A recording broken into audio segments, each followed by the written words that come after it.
Good day sa lahat. Kumusta po kayo? Medyo natagalan yung upload natin. May nasikaso lang. Umalis lang ako ng Cebu. Last week lang ako nakabalik. And ngayon lang nakapag-record since napaka busy tsaka gamit ko yung isang motor ko. And ayun, papunta tayong Kimco since nag 1,000 na yung nakapag-reach tayo ng first 1,000 natin. So for change oil na nakaschedule na to for PMS. Sana open ngayon since holiday May 1. Anyway, kung close may pupunta tayong expressway dito sa Cebu kung sakaling close dun. So ayun, sa previous video natin maraming questions isa-isa naman nating nasagot. Yung ibang pag-uusapan natin dito doon na sa part sa CC-Lex since mahaba yung video para na tayo nagkakausap-usap lang. Okay, punta muna tayo ng Kimco, check natin.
So sa mga nagtatanong kung saan yung regional office ni Kimco, no?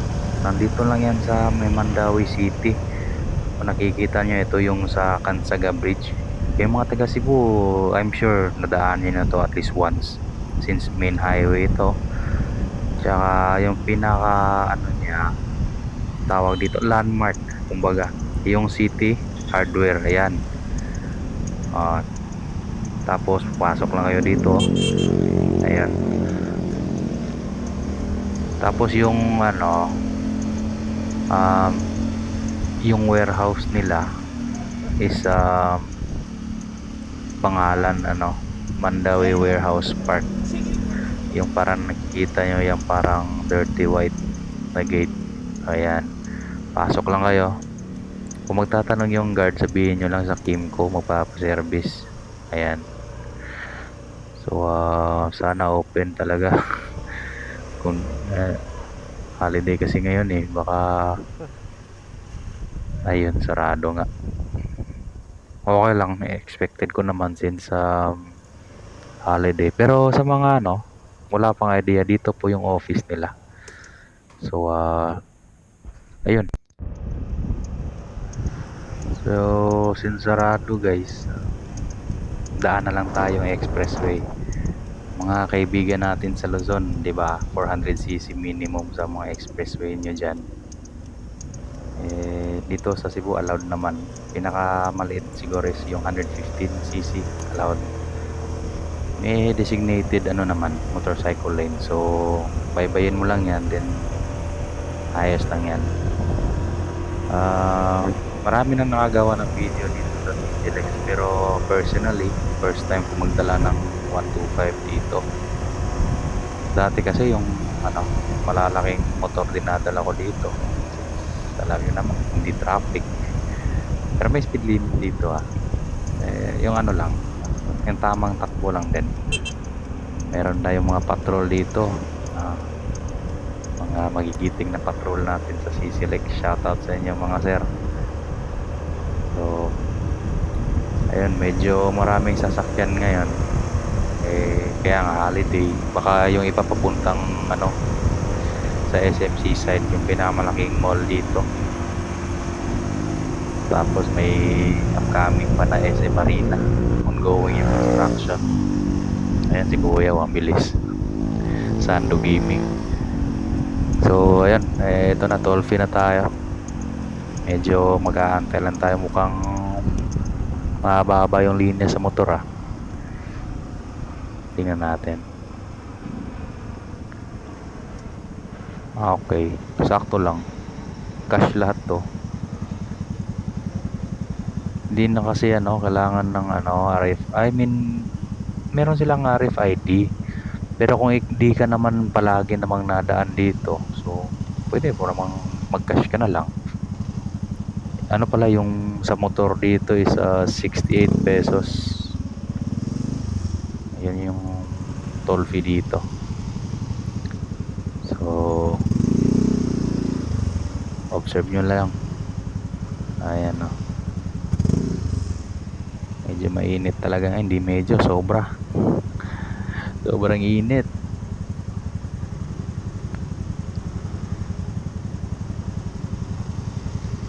Anyway, yung sa PMS natin, baka sa ibang araw na lang siguro. May palit-palit naman ako ng motor may isa pa ako dun sa bahay, kaya okay lang, walang problema.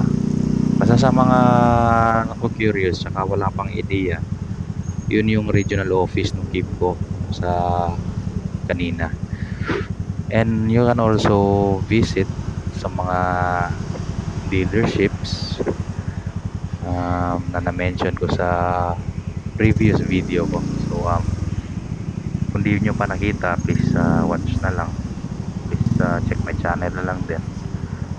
And huwag po natin kalimutan na mag-sub or like, baka naman konting tulong na rin. So eto, bayad na. Thank you. Ayan, let's go. 68 pesos.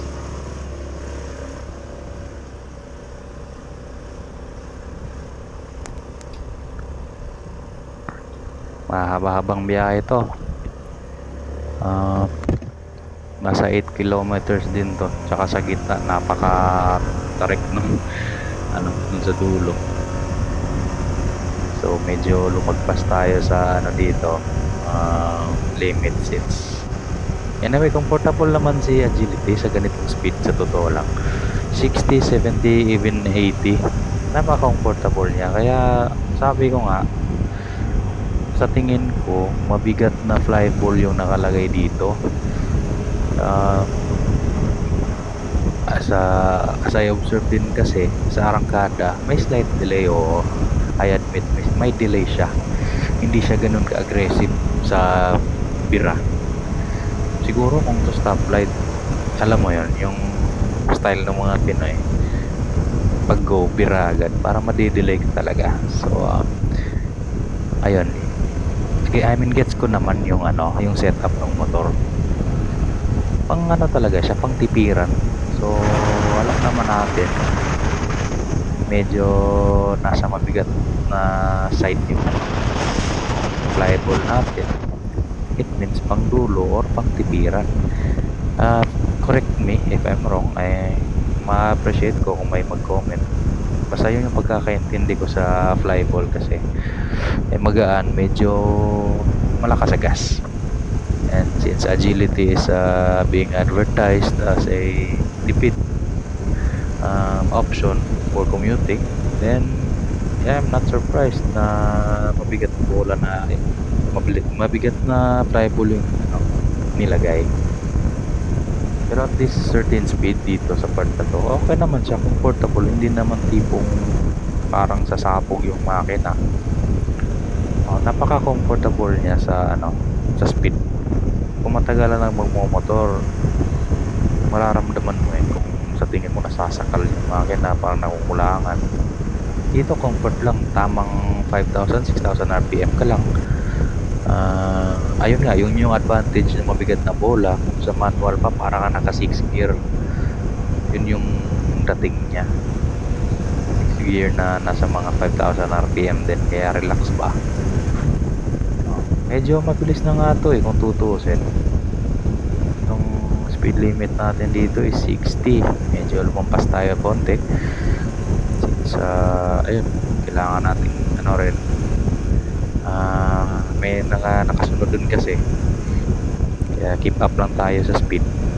Anyway, wala naman ng ibang motorista. So, enjoy the view. Grabe, nanibago lang talaga ako sa 125 na dinaan ko dito. Pero safe naman dito. May mga barrier, may designated lane, tsaka yan sa gilid may emergency, emergency parking or something like that. In case may mga brakes na pumapalya. Dito may emergency para sa mga truck din, yung open na field, yung mga nawawala ng preno, pwede nilang iliko dyan. So napaka modern nung CCLX. Maganda yung pagkaplano nito. So anyway, ayun, papunta na tayo sa paakyat na part. Medyo nakabuelo tayo kaya walang problema sa akyatan. Ayan, simula na yan, paakyat na yan siya. Kaya natin mag-80 paakyat. And walang justice sa video, pero sinasabi ko, paangat talaga yan siya. As in, kasi kailangan ng mahabang parang vertical clearance nung sa dulo, since malalaking international container ships yung dumadaan sa gitna. Kaya yung tulay napaka taas. Hindi lang talaga nada-justify ng video. Pero ayun, kaya natin mag 70. Medyo may piga din tayo dyan. Siyempre kailangan natin mag-gas. And ayan, ito yung parang cables niya. Pinaka-highlight ng CCLX to. Ito, maganda to pag gabi, kaso baka di kaya ng camera ko yung gabi. Lumang GoPro na to. Kaya ayan, ito na yung highest point niya. Napakataas talaga nito. And sa unahan, ayan, pababa na yan. So far sa mga ganitong type of situation, wala namang issue sa akin si agility, lalo na sa power. Sa mga nagtatanong sa fuel consumption, well, of course you have to consider yung timbang ng rider. Kung ikaw yung rider na may angkas araw-araw, may karga, well, of course magbabago talaga yung fuel mileage mo, diba? Medyo common na na rin sa pagmumotor. So there are things to consider din talaga, kasi hindi kasi parang basehan mo lang yung claims or what. Depende rin sa usage mo, tsaka sa throttle habit. Nandun talaga, hindi talaga mawawala yan pagdating sa fuel consumption. Ngayon medyo straight na mabilis yung takbo tapos may akyat, I think nasa ako nito, siguro 50 kpl.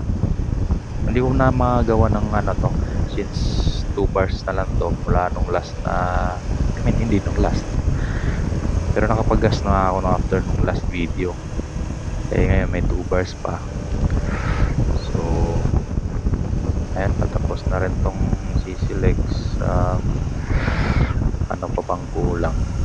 Yung sa headlight test, guys, baka sa susunod na video, kasi gusto ko sanang gawin yung video na parang talagang gabi, hindi lang siya parang clip na i-insert ko, para may talaga, may experience talaga. Mahirap kasi describe lang na short clip lang Ayan, yung gagawan ko ng isang review talaga na headlight test. But again, si game ko ay yan, mga headlight nila maliliwanag na sa stock. So I don't think makakaproblema sa headlight test to. Tsaka dalawa pa namang headlight nito, mga parang mga mata niya. So ayun. Ito guys yung Seaside pala, SM Seaside. Tsaka ito yung ginagawang SM Marina dito sa Cebu. Malapit na yan. So anyway guys, kung may mga nakaligtaan na akong ano na-mention, please do comment na lang sa comment section. Tsaka again, I'll try and I'll do my best na ma-replyan kayo isa-isa.